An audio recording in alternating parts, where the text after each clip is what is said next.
السلام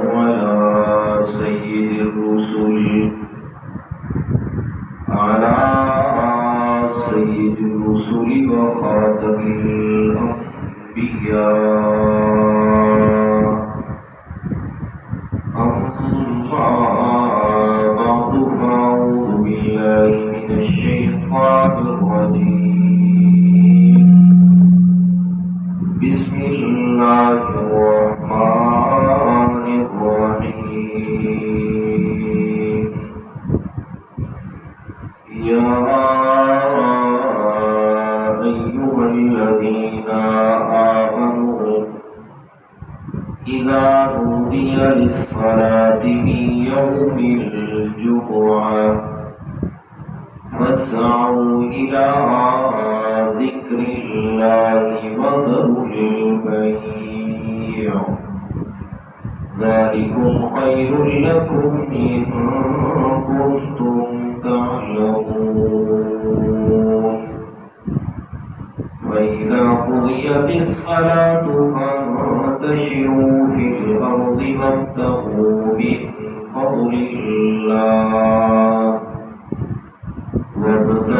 من فضل الله واذكروا الله كثيرا لعلكم تفلحون صدق الله العظيم اللهم صل على محمد النبي الأمي وعلى آله وأصحابه وسلم تسليما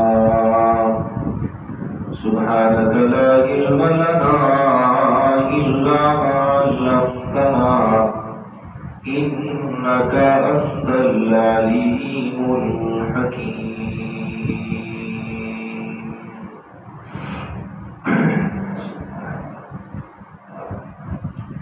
گرامی قدر سامعین،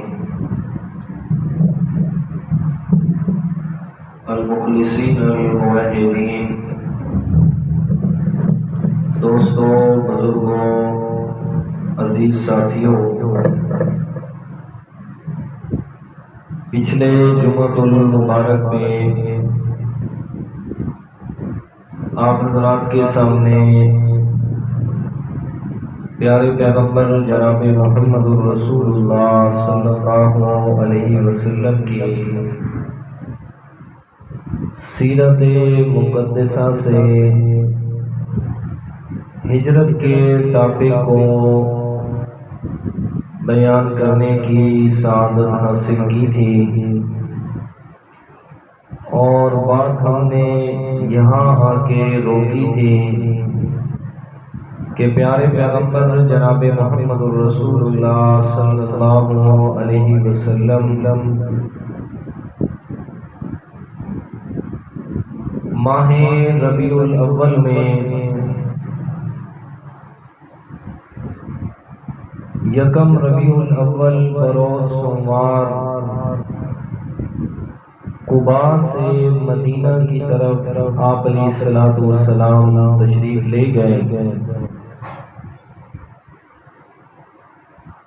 پیارے پیغمبر صلی اللہ علیہ وسلم قبیلہ بنی سالم یا محلہ بنی سالم میں آپ علیہ الصلوۃ والسلام جب پہنچے تو وہاں جمعہ کا وقت ہو گیا، تو آپ علیہ الصلوۃ والسلام نے یہ پہلا جمعہ اور اسلام میں سب سے جمعہ کا پہلا خطبہ یہاں ارشاد فرمایا۔ جمعے کی جو فرضیت تھی سو وہ تو مکہ مکرمہ میں نازل ہو چکی تھی،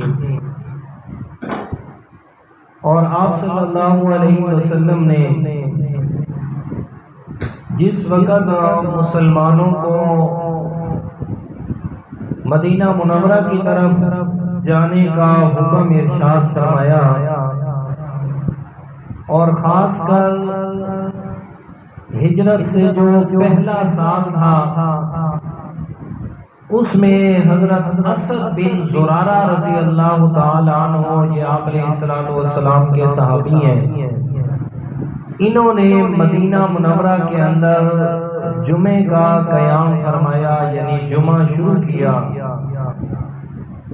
اور وہ بھی اس طرح کہ یہود و نصارہ کے ہاں ہفتہ اور اتوار کا دن قابل تعظیم تھا، تو انصار مدینہ جو مسلمان ہو چکے تھے انہوں نے بھی آپس میں مشورہ کیا کہ کون سا دن ہمارے لیے عبادت کا ہونا چاہیے۔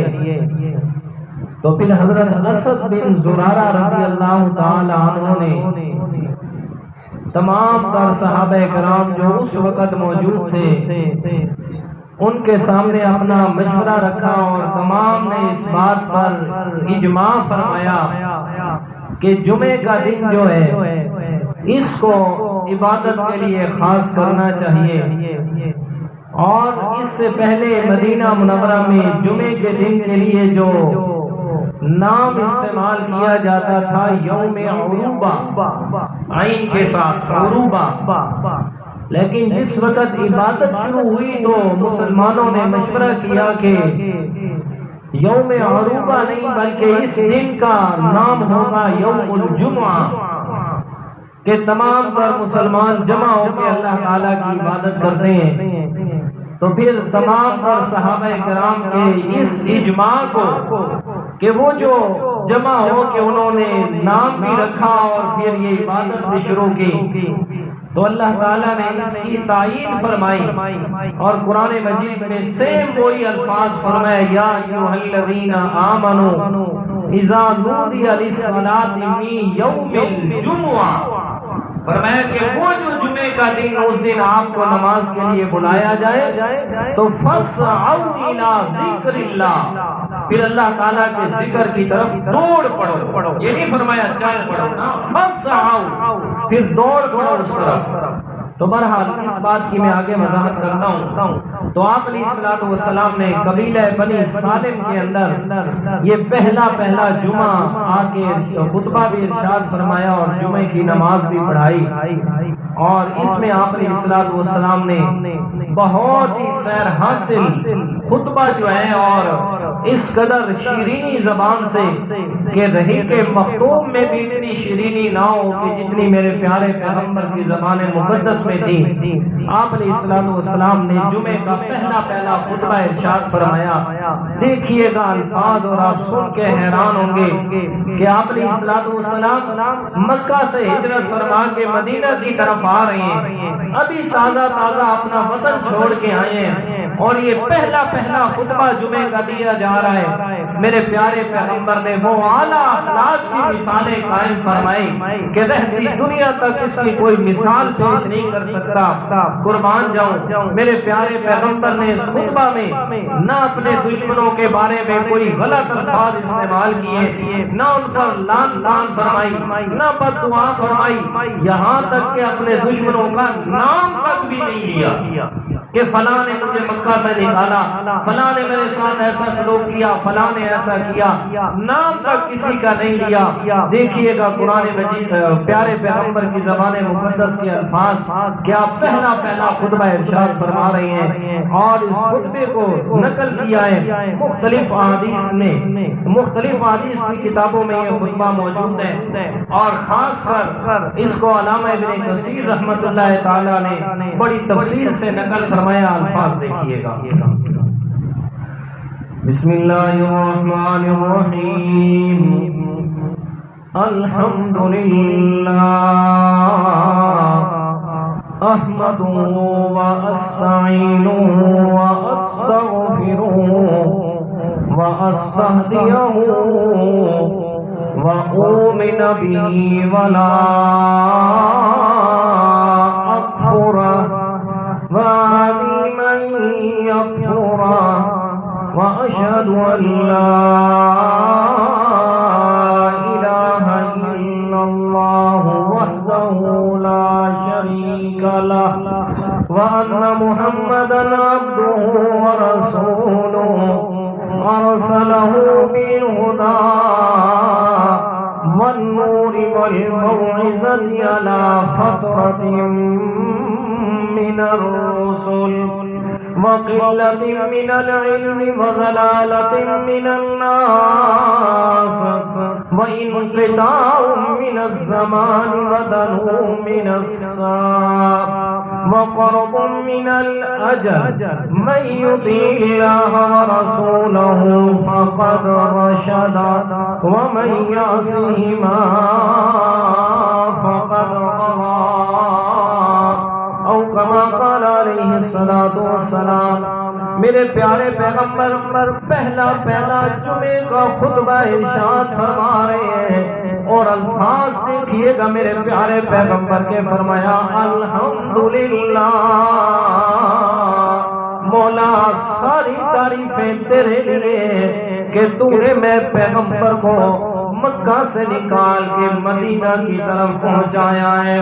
فرمایا اپنا وطن چھوڑ کے آ رہے ہیں، مصائب بھی سہے، تکالیف بھی برداشت کی ہے، اپنوں کو خیر بات کہا، اپنے باپ دادا کے وطن کو چھوڑ کے آ رہے ہیں، لیکن پھر بھی زبان پہ گلہ شکوہ نہیں ہے، اپنے رب سے شکایت نہیں ہے۔ الفاظ فرمائے تو فرمایا الحمدللہ مولا جس حال میں تو راضی ہے، تعریفیں پھر بھی میں محمد نے تیری کرنی ہے۔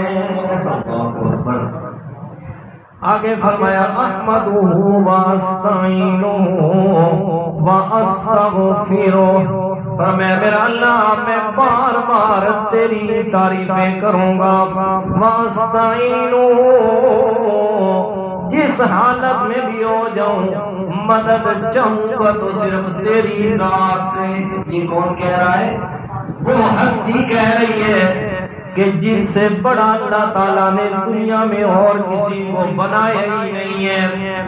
اور شیخ سعدی رحمت اللہ تعالیٰ علیہ نے اسی کو فرمایا اور پوچھنے والے کہ اللہ تعالیٰ کے پیغمبر کی شان کیا ہے، اللہ کے پیارے پیغمبر کا مقام کیا ہے، وہ میں کتنی شان اور مقام تمہیں گنواؤں۔ شیخ سعدی ایک ہی بات کہتا ہے، بعد از خدا بزرگ تو ہی قصہ مختصر، کہ دنیا کائنات میں اگر اللہ تعالیٰ کے بعد کسی کا مقام ہے تو وہ آپ ہیں۔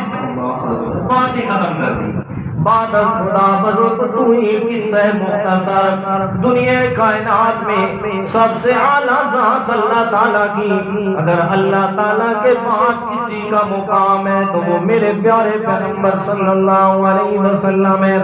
اتنا شان، اتنی مقام، اتنی عظمت، لیکن الفاظ سنیے گا، فرمایا استعینہ جتنا مقام بھی مل جائے، جتنی شان بھی مل جائے میرا اللہ، تو تیرے مقابلے میں تو میں پیغمبر کچھ بھی نہیں ہوں۔ استعینہ میں بھی مشکل میں پھنسا، میرے اوپر بھی مصائب اور تکالیف ہیں مولا، لیکن استعینہ ان تکالیف میں مدد میں پیغمبر نے بھی مانگی تو کس سے؟ فرمایا سبق دلانے والے لوگوں کو، قیامت تک آنے والے میرے امت کے لوگوں کو میں پیغمبر تمہیں سبق دے کے جا رہا ہوں، جب بھی مشکل گھڑی آئے تو مدد مانگو تو کس سے؟ اب اگر کوئی مشکل بھی اپنے رب سے نہیں مانگتا تو وہ پھر یہ دعویٰ بھی نہ کرے نا کہ میرا پیغمبر سے تعلق ہے، اس لیے کہ پیغمبر کو یہ سبق دے کے جا رہا ہے۔ فرمایا استعینہ، اور نماز کی ہر رکعت میں اللہ تعالیٰ سے وعدہ کیا جا رہا ہے، فرمایا مولا ایاک نعبد و ایاک نستعین، وعدہ کرتے ہیں ہم تیری ہی عبادت کریں گے اور تجھ سے ہی مدد مانگیں گے، جس حالت میں ہو چاہے کچھ بھی ہو جائے مولا، تجھ سے مانگنے میں ہمیں کبھی بھی شرم محسوس نہیں ہوگی، اس لیے کہ یہ سبق ہمیں دیا تیرے محبوب نے، اس ہستی نے جس سے بڑھ کے کوئی اور تجھے محبوب نہیں ہے۔ اللہ کے پیارے پیغمبر یہ پہلا جمعے کا خطبہ ارشاد فرما رہے ہیں قبیلہ بنی سالم محلہ بنی سالم میں، اور الفاظ ہے فرمایا مولا تعریفیں بھی تیری کروں گا، اپنے آبا و اجداد کی نہیں، اپنے جناب پہلے گزر چکے کسی کا نام تک نہیں لوں گا، اس لیے کہ میرے آبا و اجداد کو کچھ بھی نہیں، جو کچھ بھی مجھے تو نے عطا کیا ہے وہ صرف خاص تیری رحمت ہے۔ اور میں صرف تم سے ہی مدد مانگوں گا، اور میرا اللہ تو نے ہی مجھے سیدھا راستہ بھی دکھایا، ہدایت بھی دی، اس لیے تعریفیں بھی میں پیغمبر نے صرف تیری ہی کرنی ہے، تیرے علاوہ میری زبان پہ کسی کا نام نہیں آئے گا۔ اور آگے فرمایا وَأَشْهَدُ أَن لَّا إِلَٰهَ إِلَّا اللَّهُ وَحْدَهُ لَا شَرِيكَ لَهُ۔ مولا میری زبان سے صبح بھی اور شام بھی، رات بھی اور دن بھی، زندگی کا ہر لحظہ، میری زندگی کا ہر لمحہ، اس میں اگر کبریائی بیان ہوگی تو صرف تیری ذات کی۔ میں یہ وعدہ کر رہا ہوں، اقرار کر رہا ہوں اس بات کا کہ لا الہ الا اللہ، مولا تیرے علاوہ میرا کوئی نہیں ہے، تو ہی ہے میری عبادات کے لائق بھی، مجھے مشکلات میں مدد کرنے والا بھی، تیرے علاوہ اور کوئی نہیں۔ حالانکہ لا الہ الا اللہ فرمایا تو بات تو واضح ہو گئی، یہ اکیلا اللہ تعالیٰ ہے اور کوئی نہیں ہے، لیکن ساتھ سے فرمایا وحدہ، مولا پہلے بھی اقرار کیا پھر بھی اقرار کر رہا ہوں تو اکیلا ہے، تیرا کوئی شریک نہیں ہے۔ وَأَشْهَدُ أَنَّ مُحَمَّدًا عَبْدُهُ وَرَسُولُهُ، پھر اپنی رسالت کا بھی اقرار فرمایا میں گواہی دیتا ہوں کہ محمد صلی اللہ علیہ وسلم، کہ محمد صلی اللہ علیہ وسلم عبدہ، وہ تیرے بندے ہیں، ورسولہ، اور بعد میں تیرے رسول ہیں۔ الفاظ دیکھیے گا کیسے اللہ کے پیارے پیغمبر نے وضاحت فرمائی، مت کوئی میرے بارے میں مقام اور مرتبہ دیکھ کے اس کے دل میں کوئی غلط خیال آ جائے کہ اللہ کے پیارے پیغمبر اتنا مقام اور مرتبہ ہے تو انسان ہونے میں سے نکل گئے ہوں کسی اور مخلوق میں۔ فرمایا نانا، حدیث پاک بھی سنیے گا، بخاری شریف میں حدیث ہے، میرے پیارے پیغمبر نے فرمایا یا ایھا الناس لا ترفعونی فوق قدری ان اللہ قد جعلنی عبدا قبل ان یجعلنی نبیا، او کما قال علیہ السلام۔ فرمایا دنیا کے انسانوں قیامت تک آنے والوں، لا ترفعونی فوق قدری، میں پیغمبر کو میرے مقام اور مرتبے سے بڑھانا نہیں ہے، میرے مقام کو زیادہ نہیں کرنا، اور میں ان اللہ قد جعلنی عبدا قبل ان یجعلنی نبیا، اور میں میرا مقام یہ ہے اللہ تعالیٰ نے مجھے پہلے اپنا بندہ بنایا اور بعد میں رسول بنایا ہے۔ خامخواہ کی ضد لگانے سے کچھ حاصل نہیں ہوتا۔ جب واضح طور پہ پیغمبر خود کہہ رہا ہے میں اللہ کا بندہ ہوں اور لوگوں میں اللہ کا بندہ ہوں، اس کے علاوہ میرا اور مقام، مرتبہ، عظمت، شان وہ جو رب نے عطا کی، حقیقت یہ ہے کہ میں اللہ کا کیا ہوں، بندہ ہوں۔ اور اس لیے پھر خطبے میں یہ حکم فرمایا جمعے کے خطبے میں پہلے اللہ تعالیٰ کی تعریف ہونی چاہیے، پھر پیغمبر علیہ السلام کی رسالت اور عبدیت کی گواہی، اس کے بعد آپ لوگوں کے لیے اس میں احکام۔ خطبے کا طریقہ جو آپ علیہ السلام نے فرمایا ارسلہ بالہدی والنور والموعظہ علی فترۃ من الرسل، فرمایا وہ رسول اللہ نے مجھے بنایا ہے کہ جس کو اللہ تعالیٰ نے ہدایت دی ہے، جس کو اللہ تعالیٰ نے ہدایت ہدایت کے ساتھ بھیجا، جسے نور عطا فرمایا میرے رب نے، والموعظہ اور اچھی نصیحت دے کے بھیجی ہے، علی فترۃ من الرسل، اس حالت میں کہ رسولوں کے آنے کا سلسلہ بند ہو چکا تھا، ٹھہر چکا تھا۔ حضرت عیسیٰ علیہ السلام آئے، ان کے دنیا سے زندہ آسمانوں پہ اٹھائے جانے کے بعد تقریباً 600 سال کا عرصہ بنتا ہے۔ فرمایا یہ جو درمیان والا عرصہ کوئی نبی نہیں آیا، کوئی رسول نہیں آیا، فرمایا اس کے بعد اللہ کے پیارے پیغمبر دنیا میں آئے، اس کو کہا جاتا ہے فترۃ من الرسل۔ فرمایا اس دوران لوگوں میں کیا ہو گیا؟ فرمایا وقلۃ من العلم، فرمایا لوگوں کے اندر علم کم ہوتا گیا، وضلالۃ من الناس، فرمایا لوگ گمراہ ہوتے چلے گئے۔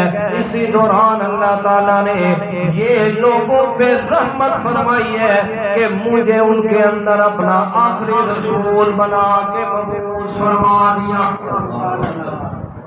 پنکھا چلا دے بھائی۔ ہاں اب فرمایا میں تمہیں حکم کس بات کا دے رہا ہوں، پہلا خطبہ، اب حکم اس بات کا ہے۔ فرمایا پہلے یہ سنو اور سمجھو اس بات کو کہ وَدَنُوا مِنَ السَّاعَةِ، قیامت تمہارے بالکل قریب آ چکی ہے، وَقَرَبٌ مِّنَ الْأَجَلِ، اور موت بھی تمہارے بالکل قریب ہے۔ اب ان دونوں چیزوں کی قربت کی وجہ سے میں پیغمبر تمہیں اس میں کامیابی کی درمیانی راہ بتانے لگا ہوں۔ فرمایا مَن یُطِعِ اللَّهَ وَرَسُولَهُ فَقَدْ رَشَدَ، جس نے اللہ اور اس کے رسول کی اطاعت کی ہے وہ آدمی ہدایت پا جائے گا۔ وَمَن یَعْصِهِمَا فَقَدْ غَوَىٰ، اور جو آدمی ان کی نافرمانی کرے گا وہ غلط راستے پہ چلا گیا۔ اور آگے فرمایا اب جو میری ہدایت میں آئے گا میں پیغمبر سے کس بات کا حکم دے رہا ہوں؟ فرمایا وَأُوصِيكُم بِتَقْوَى اللَّهِ، میں پیغمبر تمہیں حکم دیتا ہوں کہ تقوی اختیار کرو۔ جی تقوی اختیار کرو، اللہ تعالیٰ کا ڈر۔ اب تقوی کیا ہے؟ بس دو لفظ بول کے آگے چلتے ہیں۔ تقوی کیا ہے؟ یاد رکھو نماز پڑھنے کا نام تقوی نہیں ہے، روزہ رکھنے کا نام تقوی نہیں ہے، یہ تقوی کی جزیات ہیں، مکمل تقوی نہیں ہے۔ ایک آدمی نمازیں پڑھ رہا ہے جی بڑا متقی ہے، نہیں، روزے رکھ رہا ہے بڑا متقی ہے، نہیں۔ تقوی کا لفظی معنی ہے بچنا، اپنے آپ کو بچا لینا۔ فرمایا نیکی کرنا یہ تقوی کی جز ہے، اصل میں تقوی نام ہے گناہ سے بچ جانے کا، کہ جو آدمی گناہ سے بچ جاتا ہے اصل کے اندر متقی وہ انسان ہے۔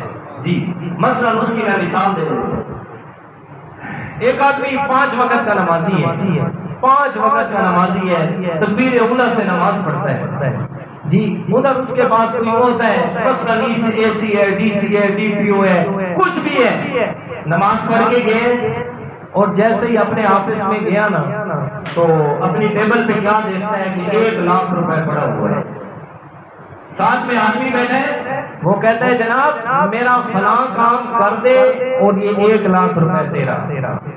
اب پتہ چلے گا کہ تقوی کس چیز کا نام ہے۔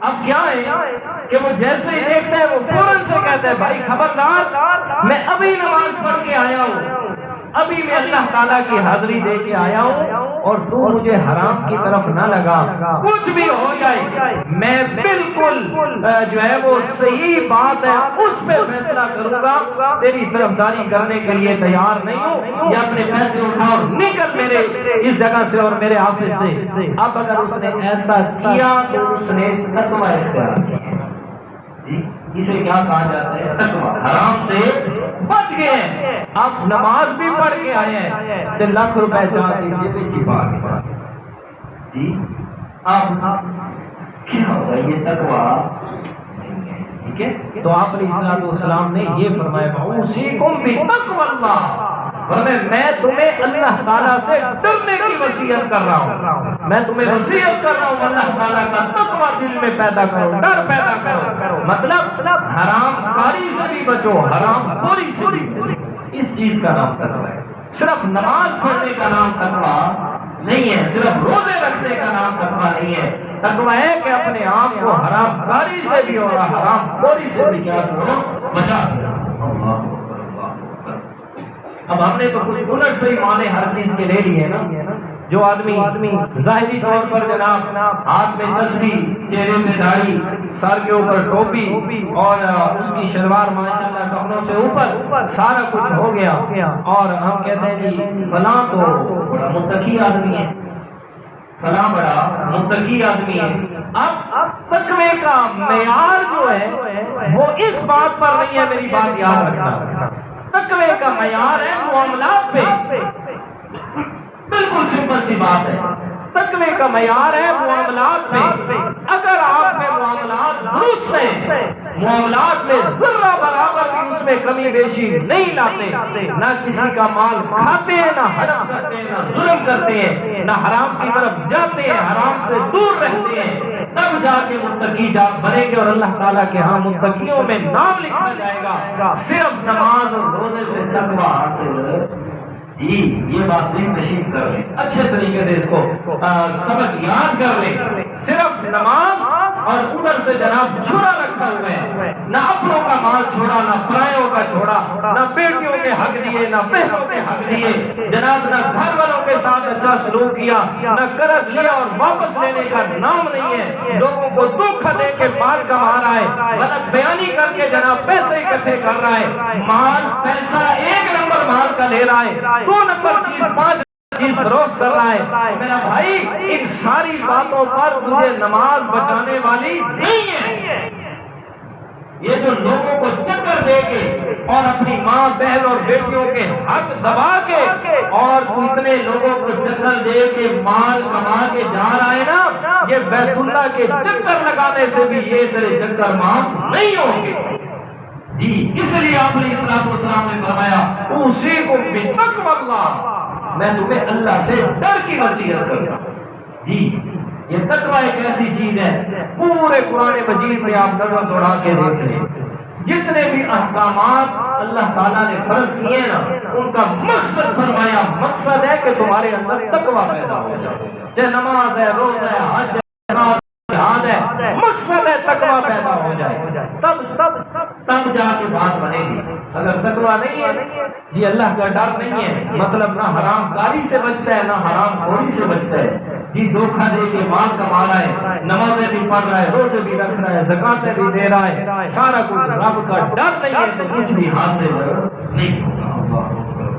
اچھا، تو آپ علیہ السلام کا یہ پہلا خطبہ، چند ایک باتیں اس میں سے میں نے آپ کے سامنے عرض کی ہیں۔ تو آپ آتے ہیں کہ جمعہ کی مشروعیت کی طرف، کہ جمعہ جو ہے اللہ تعالیٰ نے فرض فرمایا اور اس کا حکم دیا باقاعدہ طور پر کہ جمعہ یہ فرض عین ہے، اور حدیث مبارکہ کے حوالے سے اس میں سے جتنے کیا کہتے ہیں ان کو مستثنا کیا کہ مثلا کوئی بوڑھا ہے مسجد تک آ نہیں سکتا تو ٹھیک ہے، اس پہ بھی جمعہ نہیں ہے، گھر میں موضوع نماز ادا کر لے، اگر آنے والا تو کوئی اس کو لا سکتا ہے تو پھر معاف نہیں ہے۔ اس کے علاوہ اسی طرح اگر کوئی بیمار ہے، پڑا ہوا ہے بستر پہ ہل بھی نہیں سکتا تو اس پر بھی جمعہ فرض نہیں ہوگا، مجبوری ہے اس کی۔ اسی طرح عورت ہے، عورت پر بھی جمعہ فرض نہیں ہے، نابالغ بچہ ہے اس پر بھی جمعہ فرض نہیں ہے، یہ اس میں سے مستثنا فرما دیا۔ اور جمعے کے پھر چند فضائل بیان کیے، وہ فضائل اور جمعہ کو چھوڑنے کی جو وعیدات حدیث مبارکہ میں آئی ہیں وہ ایک دو حدیث بیان کر کے بات کو ختم کرتے ہیں۔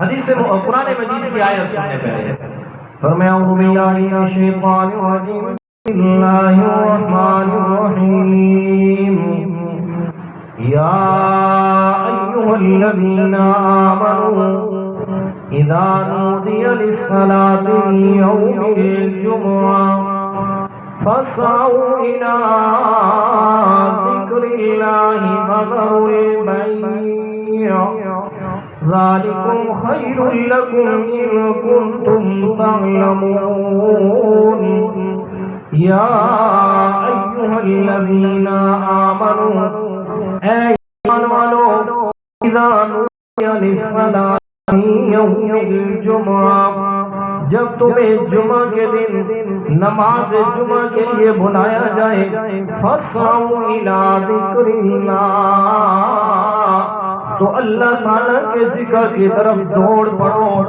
وذروا البیع اور ہر وہ کام چھوڑ دو جو جمعہ کی نماز کے لیے آڑے آ رہا ہے، جو جمعہ کی نماز کے لیے رکاوٹ بن رہا ہے، ہر وہ کام وذروا اس کو چھوڑ دو۔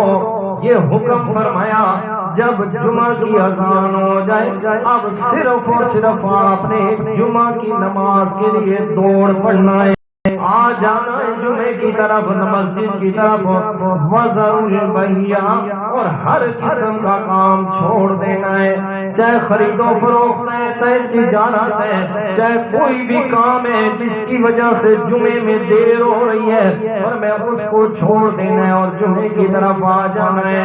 اللہ کے پیارے پیغمبر کا زمانہ ہے، حضرت ابوبکر صدیق رضی اللہ تعالیٰ عنہ اور حضرت عمر فاروق رضی اللہ تعالیٰ عنہ، ان تین زمانوں میں اللہ کے پیارے پیغمبر خطبہ ارشاد فرمانے کے لیے جیسے ہی آتے یا حضرت ابوبکر یا حضرت عمر فاروق پر میں منبر پہ تشریف لاتے تو ان کے سامنے کھڑے ہو کے اذان دی جاتی، اس کے بعد اللہ کے پیارے پیغمبر یا دوسرے صحابہ کرام پر میں خطبہ ارشاد فرماتے، اس کے بعد پھر نماز ہوتی جمعہ کی۔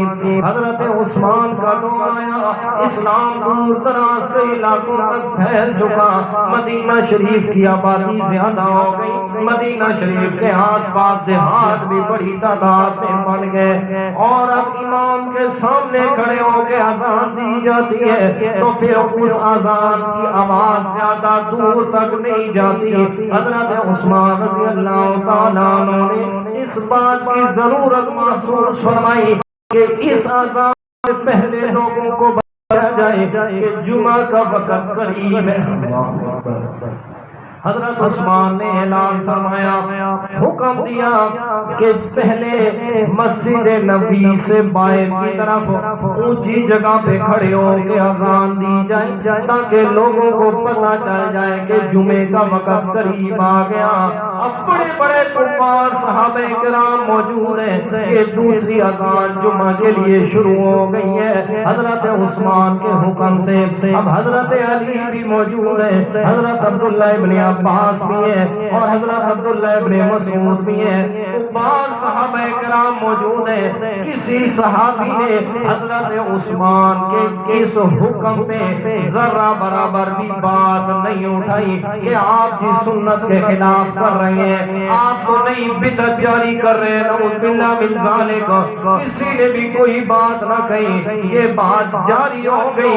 اسی طرح تمام صحابہ کرام نے اجماع فرمایا اب پہلی اذان ہے وہ جمعہ کے لیے دی جاتی ہے تاکہ تمام لوگوں کو پتہ چلے کہ اب یہ خطبہ شروع ہونے لگا ہے۔ اس کے بعد اگلی اذان پہ کہ اب یہ جمعہ کی اذان، اس کے بعد نماز ہونی ہے، اگلی والا خطبہ دے گے۔ پر میں حضرت عثمان نے یہ کام شروع فرمایا، آج تک امت اس پہ عمل کرتی آ رہی ہے، یہ نیک عمل جو شروع ہوا آج تک کر رہی ہے، اس کا ثواب حضرت عثمان کی روح کو پہنچ رہا ہے۔ آسانیاں فرمائی امت کے لیے، آسانی سے آسانی، اور فرمایا فَاسْعَوْا إِلَىٰ ذِكْرِ اللَّهِ، اللہ تعالیٰ کے ذکر کی طرف دوڑ پڑو، جیسے ہی اذان ہو مسجد کی طرف آ جاؤ، سارے وہ کام چھوڑ دو جس کی وجہ سے جناب تمہاری جمعے کی طرف آنے میں رکاوٹ پیدا ہو رہی ہے۔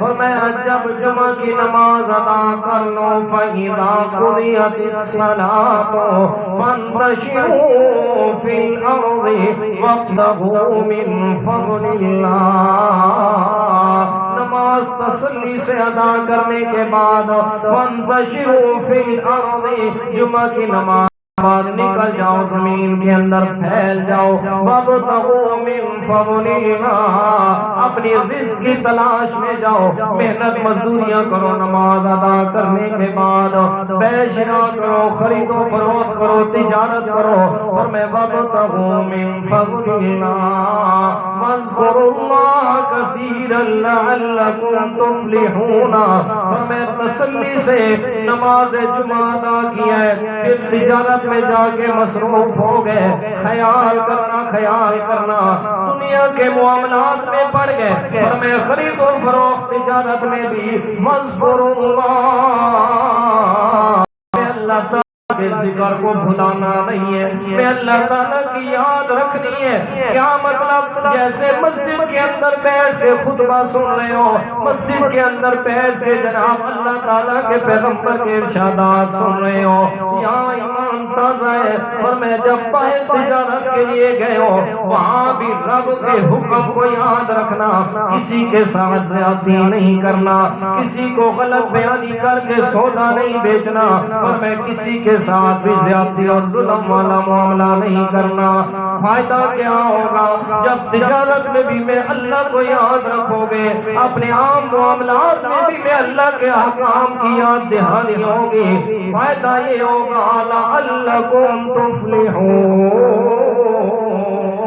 میں اللہ تعالیٰ تمہیں دنیا میں بھی اور آخرت میں بھی کامیابیوں سے نوازوں گا جی آگے فرمایا اب یہ تو حکم واضح ہو گیا اب بڑے بڑے محدثین کرام کا ایک عمل بھی سنیے گا حضرت الراق بن مالک رضی اللہ تعالیٰ عنہ میرے پیغمبر کے صحابی ہیں اس کی بات سنیے گا اب جب نماز جمعہ سے فارغ ہوتے ہیں اور باہر نکلتے ہیں مسجد کے دروازے پہ کھڑے ہو کے یہ دعا فرماتے اللہم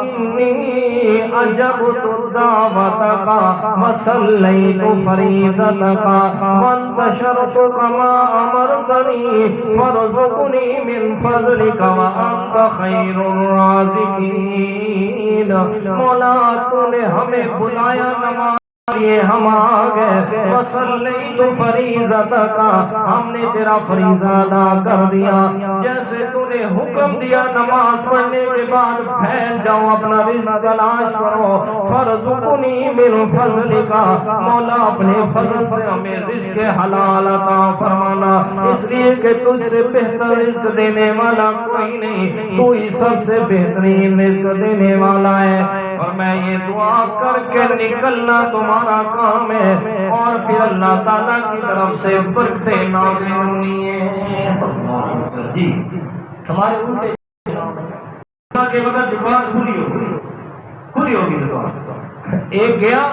نماز پڑھ کے آ رہی چلو یہ ایک والی میں پڑھ کے آ گیا میں 1:30 والی میں پڑھ گیا جماعت مطلب دکان بند نہیں کرنی جمعے کے بعد 3 بجے دکان بند کر دیجیے کیوں کہ جمعے جمعہ چھٹی کرنے آ جی الٹا نظام آ گیا نا رب کا حکم ہے جمعے کے وقت چھٹی کرنی ہے جب جمعے کا وقت ہے اس کے بعد جاؤ کھولو دکان اور بیٹھو کس نے منع کیا کسی نے منع نہیں کیا جو حکم ہے ویسے نہیں ماننا جی الٹا اپنی طرف سے ہیلے بہانے نکال کے اس میں الٹا اس پہ عمل کرنا ہے آپ صلی اللہ علیہ وسلم نے جمعے کی فضیلت کے بارے میں حدیث مبارک آپ علیہ السلام نے فرمایا قیل للنبی لأی شیء سمی یوم الجمعہ قال لأن فیہا طبیعت طینت ابیک آدم فرمایا جمعے کے دن کی فضیلت اس وجہ سے ہے کب سے ہے میرے پیارے پیغمبر نے فرمایا جمعے کے دن میں اللہ تعالیٰ نے حضرت آدم علیہ السلام کی وہ جو مٹی بنائی تھی اس کو جمع فرمایا تھا یعنی جمعے کے دن حضرت آدم علیہ السلام کو پیدا فرمایا گیا شروع سے آ رہے ہیں فرمایا فضیلت عطا فرمائیے اور حدیث سنیے گا فرمایا رسول اللہ صلی اللہ علیہ وسلم انہو قال یوم الجمعہ سنت عشر یرید ساعتا لا یوجد عبد مسلم یسأل اللہ شیئا الا عطاه اللہ ایاہ فالتمسوا آخر الساعت بعد العصر ابو داؤد شریف کی حدیث ہے میرے پیارے پیغمبر نے فرمایا فرمایا جمعے کے دن کے وقت 12 گھڑیاں ایسی ہوتی ہیں کہ جو اللہ تعالیٰ کے ہاں قبولیت دعا کا سبب بنتی ہیں۔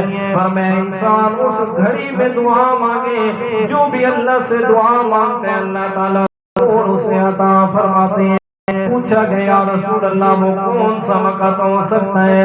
میرے پیارے پیغمبر نے فرمایا فَالْتَمِسُوا آخِرَ السَّاعَةِ بَعْدَ الْعَصْرِ، فرمایا جمعے کے دن عصر کی نماز کے بعد کا وقت یہ قبولیت دعا کا وقت ہے۔ اس وقت میں اپنے رب سے ضرور بضرور دعا مانگا کیجئے گا۔ فرمایا اور حدیث پاک سنیے گا میرے پیارے پیغمبر کی، فرمایا جمعے کے دن اللہ کے پیارے پیغمبر نے فرمایا قال رسول اللہ صلی اللہ علیہ وسلم من اغتسل یوم الجمعۃ کفرت عنہ ذنوبہ وخطایاہ فاذا اخذ فی المشی الی الجمعۃ کان له بكل خطوۃ عمل 20 سنۃ فاذا فرغ من الجمعۃ اجیز بعمل 100 سنۃ۔ جو انسان غسل کرتا ہے جمعے کی نماز کے لیے اللہ تعالیٰ اس کے پچھلے گناہوں کو معاف کر دیتے ہیں۔ غسل کیا ہے نیت میں نے غسل کیا جمعے کے لیے، اب اگلی بات فَإِذَا أَخَذَ فِي الْمَشْيِ إِلَى الْجُمْعَةِ، اب چلنا شروع کیا ہے جمعہ کی طرف، فرمایا كَانَ لَهُ بِكُلِّ خَطْوَةٍ عَمَلُ 20 سنۃ، ہر قدم کے بدلے میں اللہ تعالیٰ نے 20 سال کی نیکیوں کا ثواب عطا کرنا ہے۔ اگلی بات فَإِذَا فَرَغَ مِنَ الْجُمُعَةِ أُجِيزَ بِعَمَلِ 100 سَنَةٍ، فرمایا جس وقت نماز جمعہ سے فارغ ہو گیا اور واپس گھر کی طرف جا رہا ہے اللہ تعالیٰ ہر قدم کے بدلے میں 200 سال کی عبادت کا ثواب لکھنا ہے۔ اس لیے تو فرمایا نا اللہ تعالیٰ کی رحمت مومن کے لیے بہانے تلاش کرتی ہے، کوئی تو بہانہ بنا لے اور بندہ مومن کسی نہ کسی بہانے سے اپنے گناہوں کو معاف فرما لے۔ اور اگلی حدیث پاک سنیے گا، یہ بھی ابن ماجہ کی حدیث ہے، فرمایا من غسل واغتسل یوم الجمعۃ ثم بکر فابتکر فدنا واستمع ولم يلغ كان له بكل خطوة يخطوها عمل سنة أجر صيامها وقيامها أو كما قال من غسل واغتسل، دو معنی کیے اسی دونوں کرنے لگا اور میں جو غسل کرے غسل واغتسل، اور غسل کرنے سے پہلے اچھے طریقے سے وضو کرے، وضو کر کے بعد میں غسل کرے، ایک معنی، اور دوسرا معنی فرمایا من غسل واغتسل، فرمایا جو شادی شدہ آدمی ہے خود بھی غسل کرتا ہے اپنی بیوی کو بھی غسل کرواتا ہے۔ یوم الجمعہ جمعہ کے دن سے پہلے اب کیا ہوگا؟ فرمایا فدنا وسما، فرمایا اس کے بعد جمعے کے لیے آیا ہے، امام صاحب کے قریب آ کے بیٹھا ہے، وسما اور توجہ سے اس کی بات سنی ہے، ولم یلغ، اور اس نے کوئی بھی لغو بات نہیں کی، یعنی گناہ کا کام نہیں کیا، تو کیا ہوگا؟ فرمایا کان لہ بکل خطوۃ یخطوها عمل سنۃ اجر صیامیا و قیامیا، فرمایا اس آدمی کو اللہ تعالیٰ 1 سال روزے رکھنے اور 1 سال کی راتوں میں عبادت کے برابر ثواب عطا فرمائے گا۔ جی ہن جڑے کوارے نوش ہوندے کینے عمل کرنے جی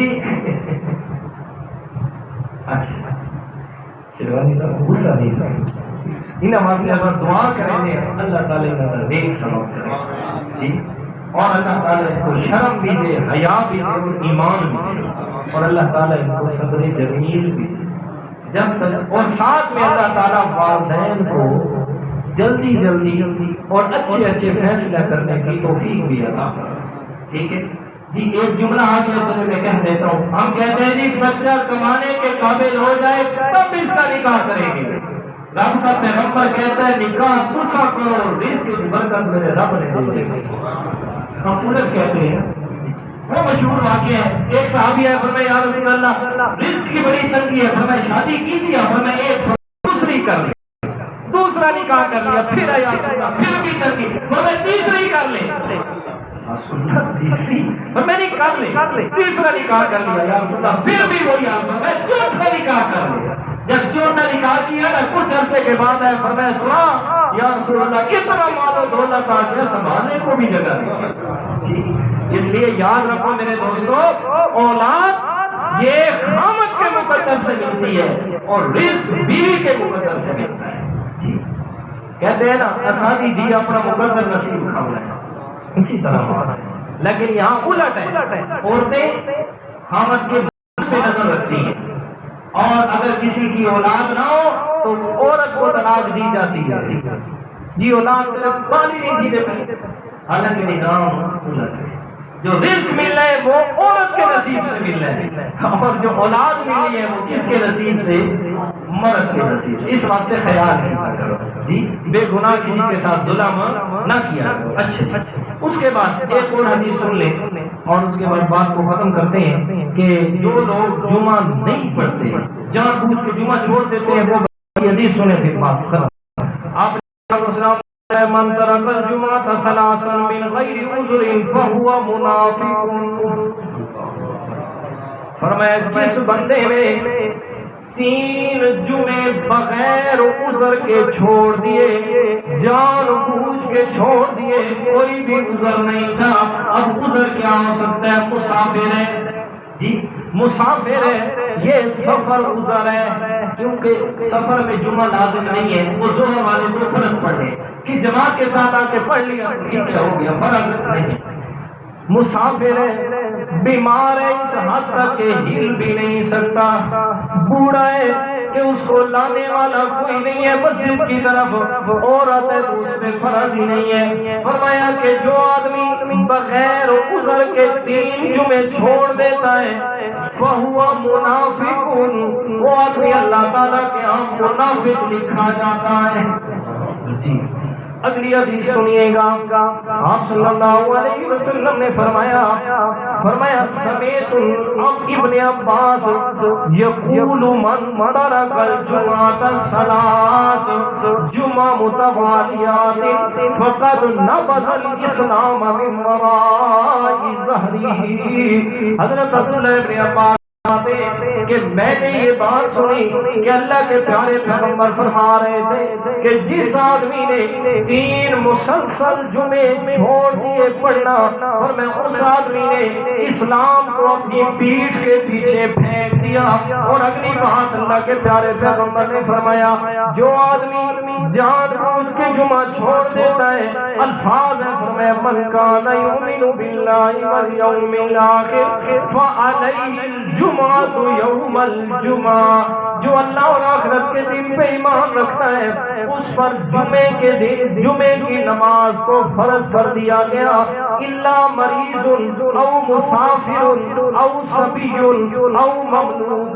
فرمایا اگر کوئی مریض ہے مسافر ہے نابالغ بچہ ہے یا غلام ہے اس پہ روزہ فرض نہیں ہے اس پہ جمعہ فرض نہیں ہے. ومن استغنى عنها بلهو او تجارت. فرمایا جو آدمی جمعے کو چھوڑ دیتا ہے کھیل تماشے کی وجہ سے یا کسی اور اپنی جناب بدماشی اور عیاشی کی وجہ سے او تجارت یا تجارت میں مصروف ہے اور جمعہ چھوڑ دیا ہے استغنى الله عنه اللہ تعالیٰ بھی اس کی پرواہ نہیں فرماتے. جی اللہ تعالیٰ اسے بے پرواہ ہو جاتے ہیں. چلا جا جدھر تیری مرضی آئے. اور ابھی نصر واسطی وہ فرماتے ہیں کہ امام اوزائی رحمت اللہ تعالیٰ علیہ نے یہ فرمایا کان عندنا رجل صیاد. فرمایا میرے پاس ایک آدمی آیا جو شکار کیا کرتا تھا. فرمایا یسافر یوم القیامت یسافر ولا ينتظر فخرج يوما فخسف ببغلتي فلم يبق منها الا اذنا. فرمایا ایک آدمی شکاری ہے، شکار کرتا تھا اور شکار کی وجہ سے جمعہ کی نماز کو چھوڑ دیتا. فرمایا اللہ تعالیٰ نے اس آدمی کو سارے کا سارا زمین کے اندر دھنسا دیا. جی خیال ہی کبھی جمعے کی طرف.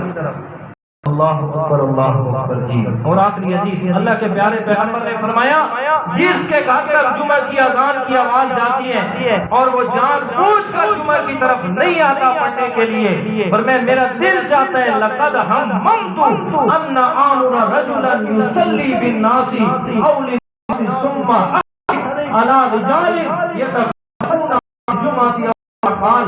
جان بوجھ کر جمعہ کی نماز پڑھنے کے لیے نہیں آتے، میرا دل کرتا ہے ان کے گھروں کو جا کے آگ لگا دوں. جی یہ میرا پیغمبر کہہ رہا ہے کہ ان کے گھروں کو کیا لگا دوں؟ آگ لگا دوں جا کے. جمعہ پڑھنے کے لیے کیوں نہیں آتے؟ اس کے بعد آداب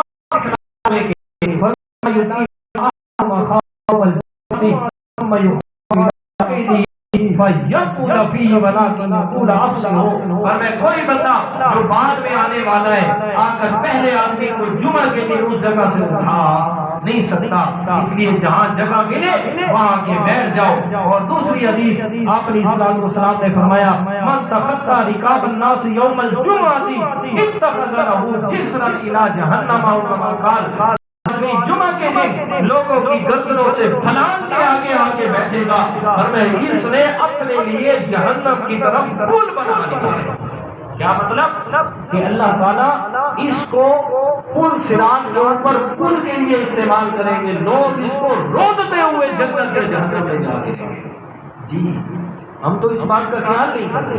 اور پھر حدیث مبارکہ ہے، مسلم شریف میں حدیث ہے، بخاری شریف میں بھی ہے، پر وہ جمعے آتے ہیں جناب فرشتے جن کی ہوتی ہے آگے بیٹھتے ہیں مسجد کے دروازے پہ. جو آدمی سب سے پہلے مسجد میں آیا اس کا اجر لکھتے ہیں کہ ایک اونٹ کی قربانی کے پہلے نمبر پہ آنے والا، دوسرا نمبر، تیسرا، اسی طرح نیچے بڑھاتے جائیں گے.